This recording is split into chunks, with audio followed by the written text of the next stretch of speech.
प्रिय viewers, Urmila Yadav Hindi classes में आपका स्वागत है। आज हम अपनी इस क्लास में पीजीटी हिंदी एस्टेट हरियाणा टीचर्स एलिजिबिलिटी टेस्ट जो आज 18 दिसंबर 2021 को इवनिंग शिफ्ट में हुआ है, उसी को हल करेंगे, आंसर बताएंगे उसके। जिन जिन विद्यार्थियों ने ये परीक्षा दी है वो अपने आंसर का मिलान कर सकते हैं। चलिए हल करते हैं। प्रश्न नंबर 91 से और प्रश्न नंबर 150 तक हल करेंगे हम। जो सिलेबस का हिंदी विषय का जो पार्ट है उसी को हल करेंगे इस भाग में। आगे फिर और भी हल करेंगे, पहले इसी को हल करते हैं। चलिए देखते हैं। प्रश्न नंबर 91 में है कि निम्नलिखित में से मालिनी छंद का लक्षण नहीं है। कौन सा लक्षण नहीं है? यह वर्णिक समृद्ध छंद है, सही है ये। इसके प्रत्येक चरण में 15 वर्ण होते हैं, ये भी सही है। इसमें 7 और 8 वर्णों पर यति होती है। ये नगण, नगण, मगण, यगण, यगण के योग से बनता है। देखिए इसमें तीसरा विकल्प गलत है, बाकी 3 सही है। उत्तर होगा इसका 3। अगला प्रश्न क्या है? वाक्य रचना से संबंधित कौन सा विवरण सही नहीं है? वाक्य में पदक्रम का सामान्य नियम है कि पहले कर्ता फिर कर्म अंत में क्रिया, बिल्कुल सही है। द्विकर्मक क्रियाओं वाले वाक्यों में मुख्य कर्म पहले और गौण कर्म बाद में आता है, ये भी सही है। जिस वाक्य में मुख्य उद्देश्य और मुख्य विधेय के अतिरिक्त एक या अधिक समापिका क्रियाएं रहती हैं उसे मिश्र वाक्य कहते हैं। अगला है संयुक्त वाक्य के मुख्य वाक्यों को समानाधिकरण उपवाक्य कहते हैं। इसमें तीसरा विकल्प गलत है। उत्तर इसका जो सही है वो होगा 3। ठीक है, कौन सा सही होगा? इस प्रश्न के अनुसार 3 विकल्प सही नहीं है यहाँ पे। तो हमारा उत्तर क्या हो जाएगा? 3। अगला प्रश्न है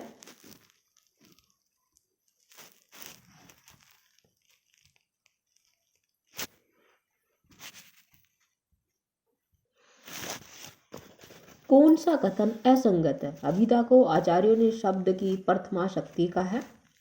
अभिधा शब्द के प्रसंग प्राप्त अन्य अर्थ का भी बोध कराती है। शब्दकोश में शब्द का जो अर्थ दिया जाता है उसका आधार अभिधा शब्द शक्ति ही है। अभिधा शक्ति के द्वारा 3 प्रकार के शब्दों रूढ़, यौगिक, योग रूढ़ी का अर्थ बोध होता है। यहाँ पे जो हमारा गलत है, असंगत है, वो बताना है। तो वो यहाँ जो असंगत है वो कौन सा होगा?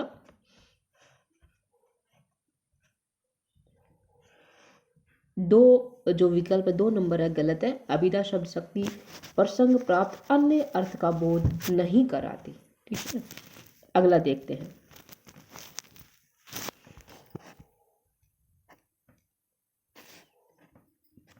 संधि की दृष्टि से असंगत विकल्प का चयन कीजिए। षट प्लस में आत्मा, षडात्मा, बिल्कुल सही है। उद प्लस में श्वास, उच्च श्वास, श्वसन, उच्च श्वसन सही है। उच्च वसन सही है। शु प्लस में अल्प, स्वल्प, ये भी सही है। वाणी प्लस में औचित्य, देखिए यहाँ पे ये यण संधि है। ई यहाँ दीर्घ ई है और प्लस में औ है, भिन्न स्वर। तो यहाँ क्या हो जाता है? यण संधि में जो ई है वो ई और ई में परिवर्तित हो जाते हैं। वाणोचित्य, यहाँ औचित्य है तो यहाँ भी क्या होना चाहिए? औ आना चाहिए था। यो के ऊपर औ की मात्रा होनी चाहिए थी। ठीक है, तो जो विकल्प हमारा 4 है ये गलत होगा। टू प्लस में अल्प, स्वल्प, बिल्कुल सही है। दूसरा भी सही है, पहला भी सही है, चौथा गलत है। अगला प्रश्न है विदेशी भाषा के उपसर्गों से निर्मित शब्द पहचानिए। कौन से जो शब्द हैं जो विदेशी भाषा के हैं और उनमें उपसर्ग लगे हुए हैं, तो यहाँ पे कौन सा होगा?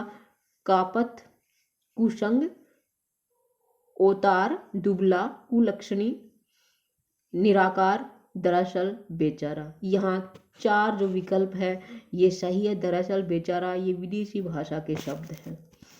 अगला प्रश्न है, रस निष्पत्ति से संबंधित कौन सा कथन, कौन सा तथ्य सही नहीं है? भट्ट-लोलट का मत आरोपवाद के नाम से भी जाना जाता है, बिल्कुल सही है ये। शंकु के मतानुसार चित्त तुरंग न्याय से सामाजिक के अनुकर्ता को अनुकार्य की प्रतीति होती है, ये भी सही है। भट्ट नायक के अनुसार भोजकत्व व्यापार द्वारा विभावादि का साधारणीकरण होता है, ये भी सही है। अगला क्या है देखते हैं। अभिनव गुप्त ने रस को व्यंग्य मानकर उसकी सहृदय निष्ठता स्वीकार की, ये विकल्प गलत है। बिल्कुल इसका इस प्रश्न का जो सही उत्तर होगा ये 4 है। ठीक है, बाकी 3 सही है, ये गलत है। अगला देखते हैं।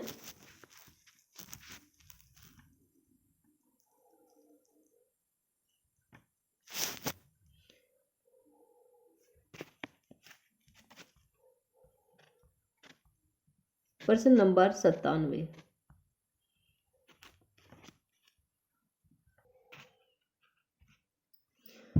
हमें सदैव ही सत्य बोलना चाहिए, पहला विकल्प। दूसरा पढ़ते हैं। तुम्हारी बात सुनते सुनते मैं उकता गया हूँ, बालक खाना खाकर और दूध पीकर सो गया। हमें समस्त प्राणी मात्र का हित सोचना चाहिए। देखिए, मुझे जो पहला विकल्प है ये गलत लग रहा है। हमें सदैव ही सत्य बोलना चाहिए, हमें सदैव सत्य बोलना चाहिए आएगा, ये सदैव भी नहीं आएगा। ठीक है, तो पहला विकल्प मुझे गलत लग रहा है, इसमें बाकी सही है। अगला है, किस सामासिक पद का विग्रह सही है? यथा मति, मति के अनुसार सही है। अव्ययभाव समास। देह लता, देह रूपी लता, ये भी सही है। कर्मधारय समास। शोकाकुल, शोक में आकुल या शोक से आकुल होगा। ठीक है, शोक से आकुल ये इसका गलत है। प्रयोगशाला, प्रयोग के लिए शाला, करण संप्रदान तत्पुरुष और शोक, शोकाकुल, शोक से आकुल, यहाँ क्या हो जाएगा? करण तत्पुरुष समास। तो शोक से आकुल आएगा, शोक में आकुल नहीं आएगा। 3 विकल्प गलत है। अगला प्रश्न है,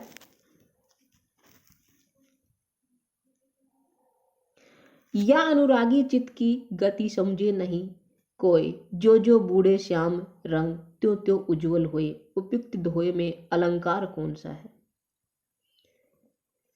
2 अलंकार दे रखे हैं, तो यहाँ विरोधाभास और उत्प्रेक्षा अलंकार है। सही विकल्प क्या है? 2 है, विरोधाभास और उत्प्रेक्षा अलंकार है। जो जो त्यों त्यों आया है, इसलिए जो वाचक शब्द जो जो त्यों त्यों उत्प्रेक्षा अलंकार है। और यह अनुरागी चित्त की समझे नहीं कोई, अनुरागी चित्त की गति को कोई समझ नहीं सकता। जो जो ये बूढ़ा होता है, श्याम रंग में डूबता है, उतना ज़्यादा उज्जवल हो जाता है, यानी कि विरोध है, विरोधाभास है। तो यहाँ विरोधाभास और उत्प्रेक्षा अलंकार है। ठीक है, बिल्कुल सही है 2 विकल्प इसका। अगला देखते हैं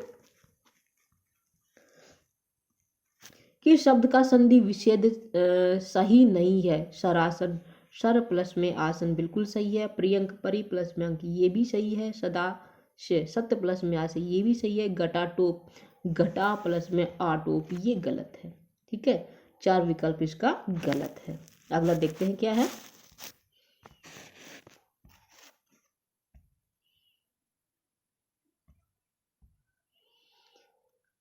निम्नलिखित में से कौन सा कथन सही नहीं है? वीर, अद्भुत और रौद्र परस्पर मित्र रस है, सही है। श्रृंगार रस का वर्ण सवेत और देवता प्रथम माना गया, ये भी सही है। करुण और भयानक हास्य रस के शत्रु है, ये भी सही है। शांत रस का स्थायी भाव सम है, ये गलत है। शांत रस का स्थायी भाव निर्वेद होता है, सम नहीं। ठीक है, तो इसका गलत कौन सा हुआ? 4 नंबर गलत हुआ। अगला देखते हैं क्या है।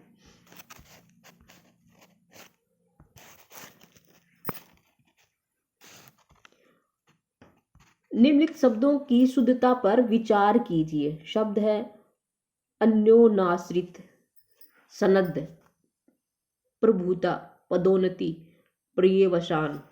अब देखते हैं आगे क्या है इसमें। सही विकल्प का किस विकल्प में सभी शब्द शुद्ध है? शुद्ध जो है उनको देखना है। तो यहाँ अन्योनाश्रित सही है, सनद ये गलत है, इस सन्निध होता है, सनद नहीं होता, सनद गलत है। प्रभुता ये भी सही, संप्रभुता सही है, पदोन्नति सही है। तो इसका जो कौन सा विकल्प सही होगा? 3 हमारे सही हैं इसमें। जो हमारा इसका उत्तर होगा 3 है सही, 3 नंबर सही है। अन्योनाश्रित और संप्रभुता, पदोन्नति ये तीनों सही हैं, बाकी अशुद्ध है। अगला देखते हैं। अलंकारों से संबंधित कौन सा कथन सही नहीं है?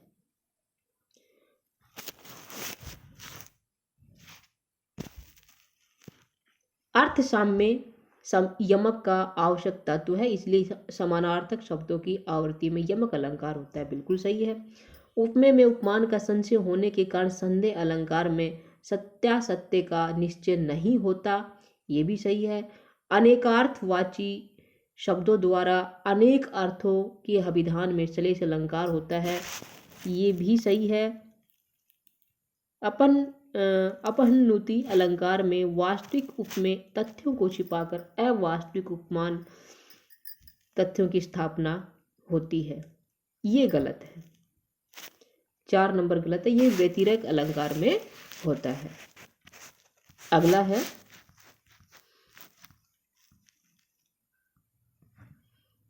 क्रिया शब्दों के विषय में कौन सा कथन सही नहीं है? कर्म के आधार पर क्रियाएं मुख्यतः 2 प्रकार की होती है, सकर्मक, अकर्मक, बिल्कुल सही है। प्रयोग के आधार पर कुछ क्रिया शब्द सकर्मक, कुछ अकर्मक दोनों तरह के हो सकते हैं, ये भी सही है। द्विकर्मक क्रियाओं में एक कर्म प्राणीबोधक और दूसरा कर्म पदार्थ बोधक होता है, यानी कि एक प्राणीवाचक होता है और एक अप्राणीवाचक होता है, ये भी बिल्कुल सही है।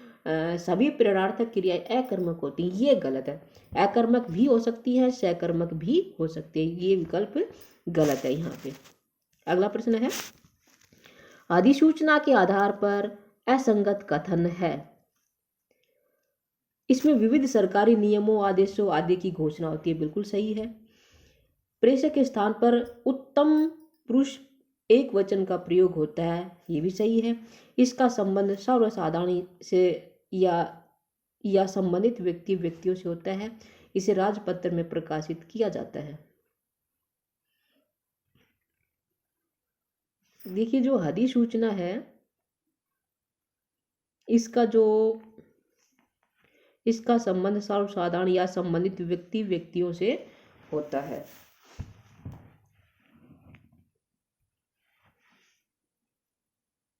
इसे राजपत्र में प्रकाशित किया जाता है। जहां तक मेरा अनुमान है ये 3 नंबर इसका गलत होगा, क्योंकि अधिसूचना जो किसी सरकारी विभाग, एक विभाग से दूसरे विभाग में जो पत्राचार होता है उसको जो सूचनाएं भेजी जाती है उनको अधिसूचना कहा जाता है, तो ये 3 नंबर गलत होगा। मैं इस बार इसके विषय में श्योर नहीं हूँ, पर मेरा अनुमान है कि 3 गलत है। अगला देखते हैं श्रृंगार रस विषय कौन सा कथन गलत है? भरत मुनि इसे उज्ज्वल, पवित्र और उत्तम मानकर इसका रस राजत्व सिद्ध करते हैं, सही है। इसके उद्दीपक विभागों के अंतर्गत मानव, मानवेतर, प्रकृति, देवता, जड़, चेतन सभी आ जाते हैं। अगला देखते हैं क्या फिर बताएंगे। नायक नायिका के संबंधों की कल्पना के आधार पर इसके 2 भेद किए जाते हैं। इसमें समस्त सात्विक भावों और संचारी भावों का समावेश हो जाता है, समस्त सात्विक और संचारी भावों का समावेश हो जाता है। श्रृंगार रस, इसका जो सही होगा वो 4 नंबर है। सही उत्तर क्या है? 4। इसमें समस्त सात्विक भाव और संचारी भावों का समावेश हो जाता है, 4 गलत है इसका। अगला देखते हैं किस विकल्प में छंद का लक्षण सही नहीं है?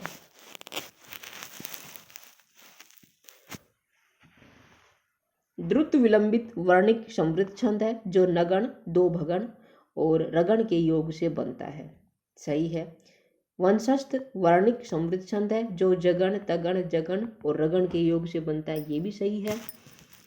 अगला है चौपाई मात्रिक समछंद है जिसके अंत में गुरु लघु वर्जित माना गया है, ये भी सही है।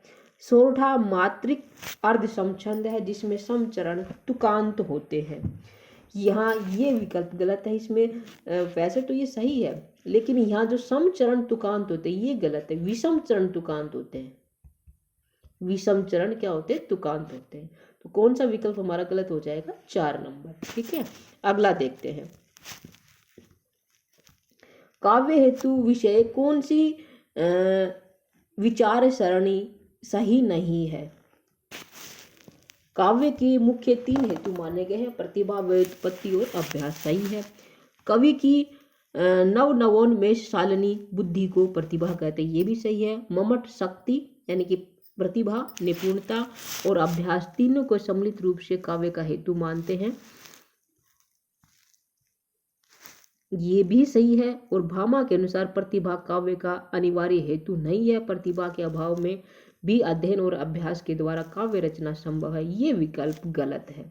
कौन सा गलत हुआ? 4 नंबर। ठीक है, अगला देखते हैं। मियाँ की जूती मियाँ के सिर लोकोक्ति का उपयुक्त भावार्थ क्या होगा? मियाँ की जूती मियाँ के सिर, किसी को उसी की चाल से हराना, सीधेपन से काम नहीं चलता, उचित न्याय करना, आश्रयदाता पर ही रोब जमाना। मियाँ की जूती मियाँ के सिर, तो इसका सीधा सा मतलब है कि जो आश्रयदाता है उसी पे रोब जमाना, जिसके आश्रय में हम रह रहे हैं उसी पे रोब जमाना। क्या हो जाएगा? मियाँ की जूती मियाँ के सिर। अगला प्रश्न है, सर्वनाम विषय कौन सा विवरण गलत है? ये संज्ञा के स्थानापन्न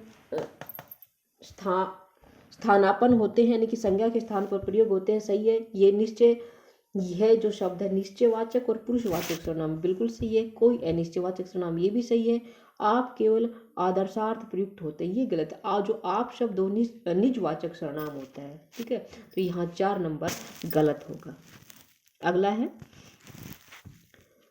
निम्नलिखित में से असंगत कथन है, जब लोक और शास्त्र के कथित नियमों का उल्लंघन किया जाए तो दुष्कर्म तब दोष होता है, और श्रुति कटु तब शब्दगत दोष है जो प्राय कोमल रसों में ही होता है। ये यहीं पे ये गलत हो गया। श्रुति जो कटुत्व है ये शब्दगत नहीं अर्थगत होता है। क्या होता है? अर्थगत। तो यहाँ पे 2 नंबर विकल्प गलत होगा। अगला देखते हैं।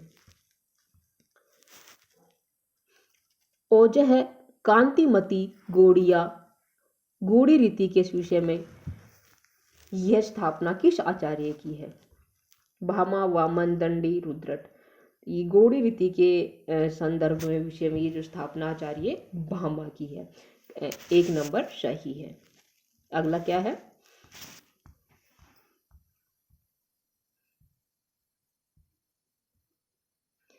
रस के रसावयवों के विषय में कौन सा कथन सही नहीं है? विभाव रस का हेतु निमित्त या कारण है। अनुभाव को रस का कार्य कहा जाता है, ये विभाव के बाद उत्पन्न होता है। भाव के पश्चात उत्पन्न होने वाली चेष्टाएं 4 प्रकार की होती हैं, और वे विचारी भाव स्थायी भाव के उपकारक होते हैं और रस की सिद्धि तक स्थिर रहते हैं। यहाँ पे जो कौन सा विकल्प गलत होगा, सही नहीं है, वो है 3, भाव के पश्चात उत्पन्न होने वाली चेष्टाएं 4 प्रकार की होती है, ये गलत है। अगला है, कौन सा कथन सही नहीं है?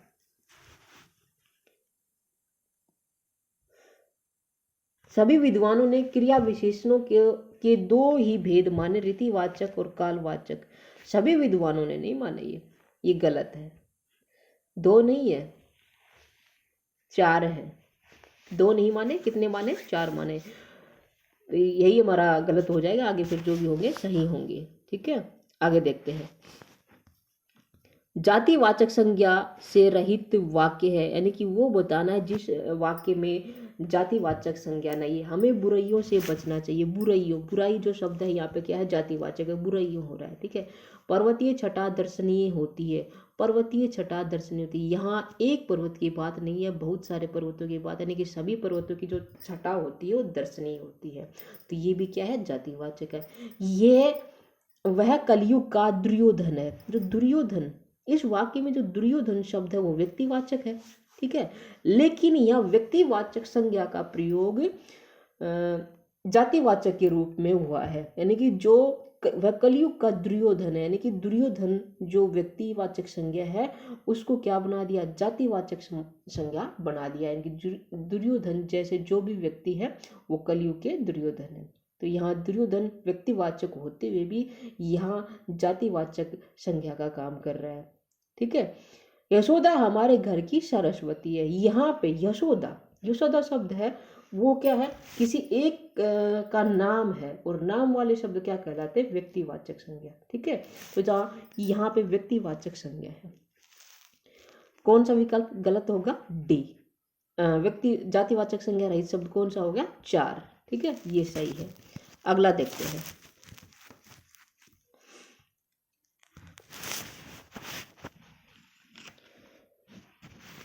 एत एव विप्रियस्ताः गुणाः काव्येषु कीर्तिताः गुण विषयक उक्त मत किस आचार्य का है। भरतमुनि, वामन, भामह, आनंदवर्धन। जो ये कथन है ये आनंदवर्धन का है। किसका है, आनंदवर्धन। अगला देखते हैं। काव्य गुणों के विषय में कौन सा कथन सही नहीं है। आचार्य वामन ने गुण को शब्दार्थ का धर्म मानते हैं, सही है। आनंद वर्धनाचार्य गुण को रस का धर्म मानते हैं, ये भी सही है। भरत मुनि ने गुणों को 10 शब्द गुणों और 10 अर्थ गुणों में विभाजित किया है। अगला क्या है, मम्मट ने 3 गुण माने, माधुर्य, ओज और प्रसाद, ये भी सही है। देखिए यहाँ भरत मुनि ने काव्य गुणों की संख्या 10 मानी है, 10 शब्द गुण 10 अर्थ गुण, यानी कि 20 हो गए। तो 20 नहीं माने, केवल 10 माने हैं। तो यहाँ पे जो 3 नंबर है ये गलत होगा। कौन सा गलत होगा, 3, ठीक है। 10 ही संख्या मानी है, 20 नहीं मानी। इसके अनुसार 10 शब्द गुण हो गए, 10 अर्थ गुण हो गए, यानी कि 20 हो गए। अब अगला देखते हैं। किस शब्द में अपत्यवाचक अ प्रत्यय का प्रयोग हुआ है। यहाँ आदित्य, वात्स्यायन, दोहित्र, पाथे, यहाँ पे कौन सा विकल्प सही है, ए विकल्प सही है, ठीक है। अगला देखते हैं। एते है विदर्भे मार्गस्य है प्राण है 10 गुणा स्मृता। उक्त मत किस आचार्य का है। किस आचार्य का है, ये मत आचार्य दंडे का है। किसका है, आचार्य दंडे। अगला प्रश्न क्या है देखते हैं।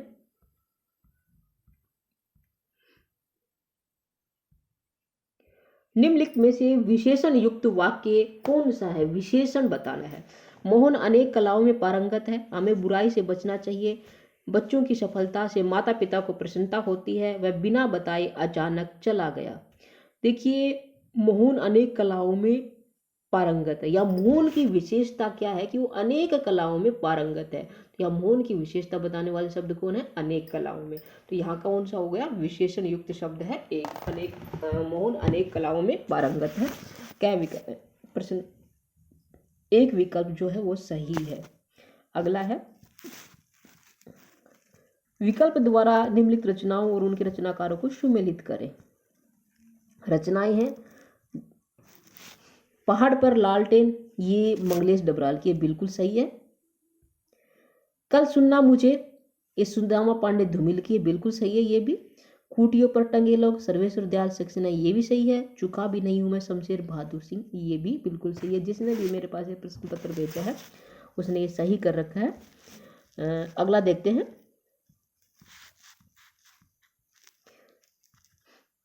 किन समश्रुत भिन्नार्थक शब्दों का अर्थ भेद सुमेलित नहीं है। कथा, कंथा, कथा, इत्र, इत्र, गुदड़ी कहानी, दूसरा सुगंधित, द्रव्य, यानी कि जो कंथ है वो गुदड़ी होगी, कथा कहानी होगी, इत्र दूसरा, और इत्र जो दूसरा शब्द है उसका सुगंधित द्रव्य हो गया। ताना, तान, आलाप, ताना, आक्षेप, वाक्य, उपेक्षा, अपेक्षा, उपेक्षा, आशा, अपेक्षा, ध्यान देना। यहाँ पे जो 4 विकल्प है ये गलत है। ठीक है, कौन सा गलत है? 4 नंबर। आगे देखते हैं, किस विकल्प में परस्पर पर्यायवाची शब्द नहीं है? गिरी, कानन, तालाब, तगाड़, पुरंदर, इंदर, यमुना, कालंदी। पर्यायवाची नहीं। देखिए यहाँ पे तालाब, तगाड़ बिल्कुल पर्यायवाची है। पुरंदर, इंदर, इंदर के हैं, ये तालाब के हैं। दूसरे नंबर पे तालाब के हैं, ये पुरंदर इंदर के भगवान के हैं। यमुना, कालिंदी यमुना नदी के हैं। गिरी होता है पर्वत, कानन होता है जंगल। पहला विकल्प गलत है। गिरी पर्वत यानी कि पहाड़ का, कानन क्या होता है? जंगल। अगला देखते हैं, छाया मत छूना कविता में छाया शब्द से कवि का क्या अभिप्राय? भविष्य की चुनौतियां, जीवन की कठोर वास्तविकता, छल कपट और दुर्विचार, विगत की सुखद काल्पनिकता। यहां पे क्या होगा? छाया मत छूना। यहां जो सही उत्तर क्या होगा? विगत की सुखद काल्पनिकता। 4 नंबर इसका सही है। अगला देखते हैं, किस विद्वान ने कन्नौजी और बुंदेली का अलग अलग अस्तित्व न मानकर उन्हें एक ब्रज भाषा के ही रूप में माना है, उपरूप माना ब्रज भाषा का? तो यहाँ पे भोलानाथ तिवारी, धीरेन्द्र वर्मा, जॉर्ज ग्रियर्सन, सुनीति कुमार चटर्जी दोनों दे रखे हैं। तो क्या होगा? भोलानाथ तिवारी। क्या होगा? भोलानाथ तिवारी। अगला देखते हैं, एक कुत्ता और एक मैना पाठ के अनुसार किस रचनाकार की कविताओं में पशु पक्षियों के संवेदनशील जीवन का बहुत सूक्ष्म निरीक्षण है?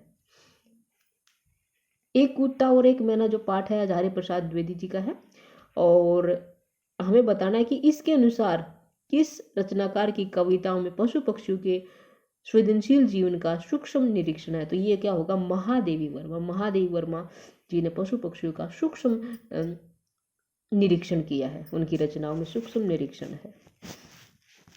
अगला क्या है देखते हैं,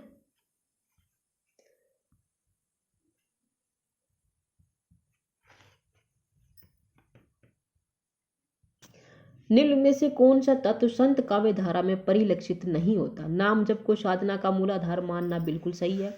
गुरु को ब्रह्म से भी महान माना, ये भी सही है। साधना का द्वार सबके लिए उन्मुक्त माना, ये भी सही है।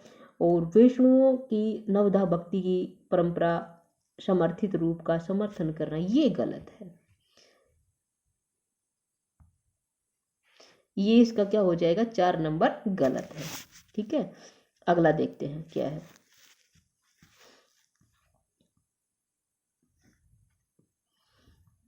निम्नलिखित में से कौन सी कृति साहित्य अकादमी से पुरस्कृत नहीं हुई? कली कथा via bypass, post box number 203, Nala Sopara, सूरज का 7वां घोड़ा, मुझे चांद चाहिए। यहाँ पे जो साहित्य अकादमी नहीं मिला किस रचना पे, तो वह सूरज का 7वां घोड़ा धर्मवीर भारती जी का की रचना है। सूरज का 7वां घोड़ा, इस पे साहित्य अकादमी पुरस्कार नहीं मिला, बाकी पे मिला हुआ है साहित्य अकादमी पुरस्कार। अगला देखते हैं, एक कहानी यह भी पाठ के अनुसार मन्नू भंडारी को साहित्य की दुनिया में प्रवेश किसने करवाया? कौन सी उनकी एक अध्यापिका थी, क्या नाम था, जिन्होंने उसे साहित्य के लेखन की दुनिया में उनका प्रवेश करवाया पाठ के अनुसार? एक कहानी यह भी, तो कौन थी उसका नाम? प्राध्यापिका शीला अग्रवाल। कौन थी? प्राध्यापिका शीला अग्रवाल, बिल्कुल सही है ये। अगला देखते हैं,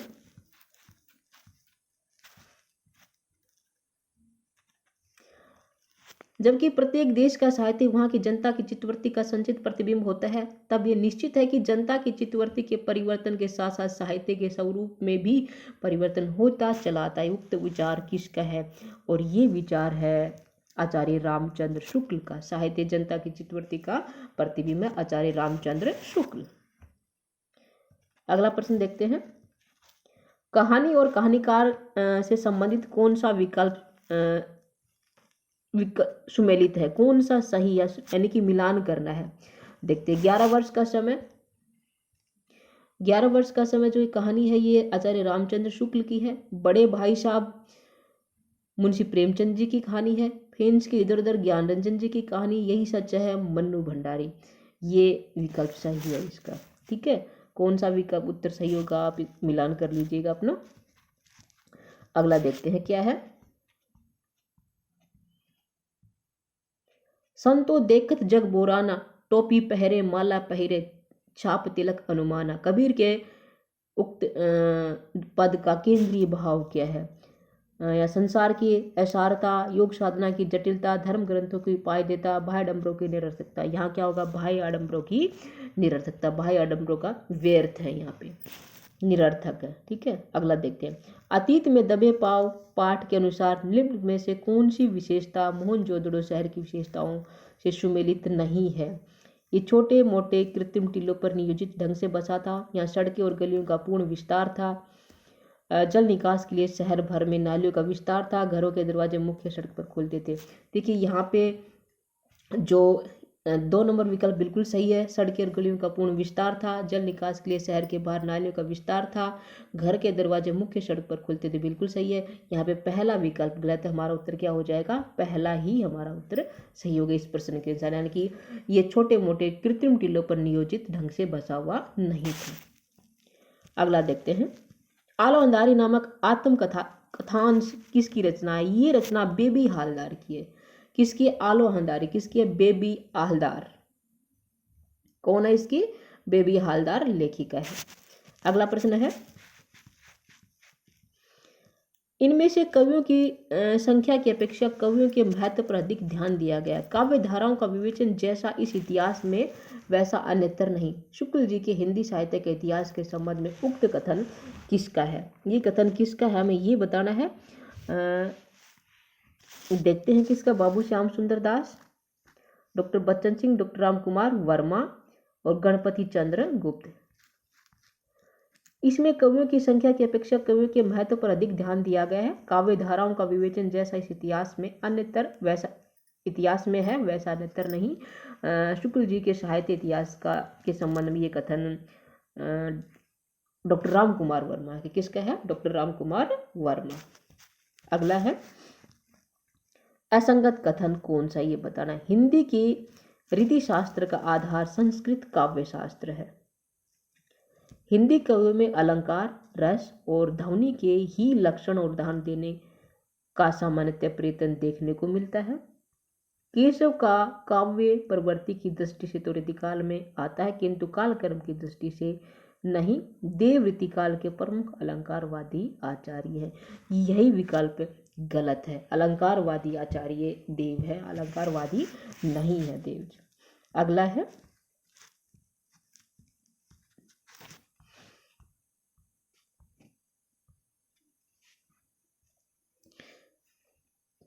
निम्नलिखित में से कौन सा विचार अम्बेडकर के विचारों के अनुरूप नहीं है? जाति प्रथा श्रम विभाजन की दोष मुक्त व्यवस्था है।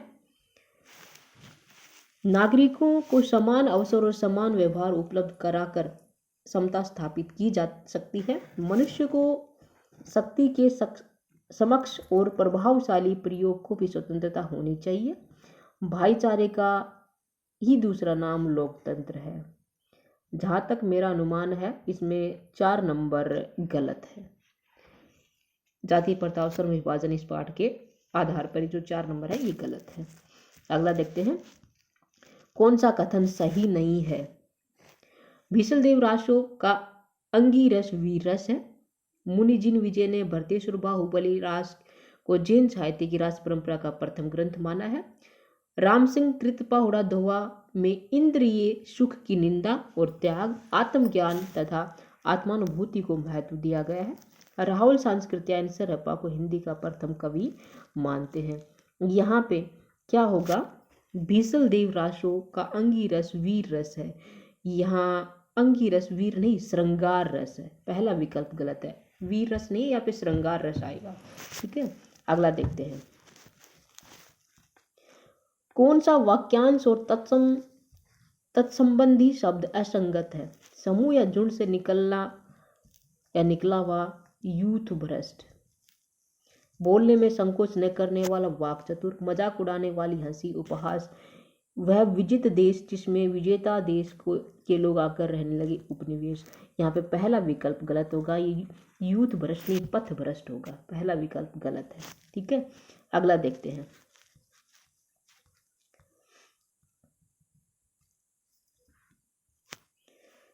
तुलसीदास ने अपनी किस रचना में अन्य रचनाओं की अपेक्षा चातक की निष्ठा को भक्त की अनन्यता के रूप में विस्तार पूर्वक विवेचन किया है? सभी को पता है ये विनय पत्रिका है। क्या है? विनय पत्रिका। अगला क्या है देखते हैं। साना साना हाथ जोड़ी यात्रा वृत्तांत में किस भूभाग की यात्रा का वर्णन किया गया है? साना साना हाथ जोड़ी यात्रा वृत्तांत में गंतोकुर्स में आगे के हिमालय तक का वर्णन है। इसमें क्या होगा? 4 विकल्प सही है। साना साना हाथ जोड़ी मधु काकरिया गंतोकुर्स से आगे हिमालय तक का वर्णन है यात्रा वृत्तांत में। अगला प्रश्न क्या है? किस विद्वान ने केवल पश्चिमी हिंदी और पूर्वी हिंदी को ही वास्तविक हिंदी माना है? ये उदय नारायण तिवारी। कौन है ये? उदय नारायण तिवारी ने पश्चिमी हिंदी और पूर्वी हिंदी को ही वास्तविक हिंदी माना है। अगला है नमक का दरोगा किस प्रकार की कहानी? नमक का दरोगा ये मुंशी प्रेमचंद जी की कहानी है। ये आदर्शोन्मुखी यथार्थवादी कहानी, आदर्शोन्मुखी यथार्थवादी कहानी है। अगला है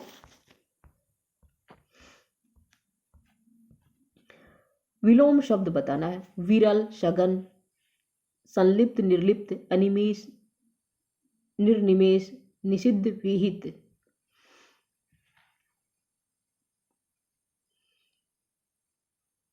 यहाँ पे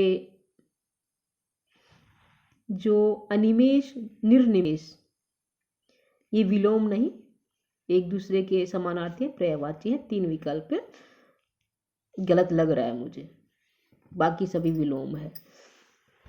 निषिद्ध मना करना किसी को, विहित उसमें शामिल कर लेना, संलिप्त, निर्लिप्त, विरल, सघन ये सारे विलोम है और जो 3 नंबर है ये विलोम शब्द नहीं है। अगला है हिंदी कविता में राष्ट्रीय चेतना की दृष्टि से कौन सा कथन सही नहीं है?